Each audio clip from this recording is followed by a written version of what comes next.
కేంద్రంలోని బీజేపీ ప్రభుత్వం రాష్ట్రంలోని కూటమి ప్రభుత్వంపై మాజీ ఎంపీ జీవీ హర్షకుమార్ తీవ్రస్థాయిలో విమర్శలు గుప్పించారు.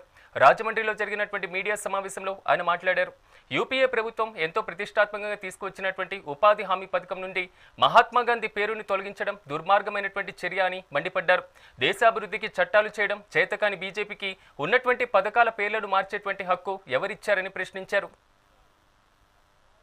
బనకచర్ల ప్రాజెక్ట్ అన్నారు. పోలవరం బనకచర్ల ప్రాజెక్టు 82,000 కోట్లు. 4 సొరంగాలు తవ్వాలి, తర్వాత ఎక్కడో ఒక చోట రిజర్వాయర్ కట్టాలి, పైపుల ద్వారా పోలవరం నుంచి ఇక్కడ దగ్గర 8,800 అడుగులు ఎత్తుకు తీసుకెళ్ళాలి.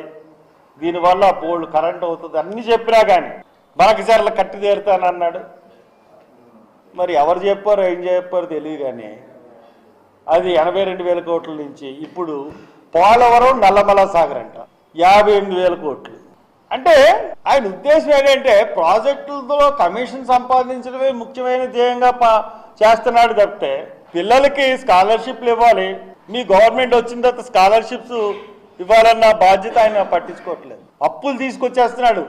ఈ అప్పులన్నీ చెప్పి వాళ్ళకి కంపెనీలకు ఇచ్చేస్తున్నాడు. తీసుకొచ్చేసి పిల్లలకి స్కాలర్షిప్ ఇవ్వట్లేదు, ఆరోగ్యశ్రీ ఇవ్వట్లేదు. ఆరోగ్యశ్రీ సేవలు ఆగిపోయి 6,000 కోట్లు ఇవ్వాలండి స్కాలర్షిప్స్.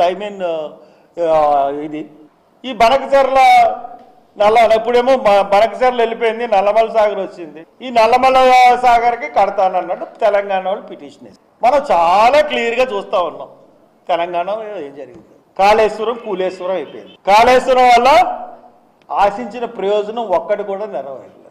ఎవరైతే కాళేశ్వరం కట్టారో అటువంటి వాళ్ళని ఎతికి తీసుకొచ్చి పోలవరం కట్టిస్తున్నారు మెగా ఇంజనీరింగ్ సంస్థలు. వాళ్ళు పోలవరంలో ఒక నిర్మాణం చేశారు.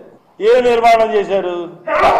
గైడ్ బండ కట్టారు జగన్ హయాంలో. గైడ్ బండ కాపాడడం, గైడ్ బండ పెడితే గైడ్ బండ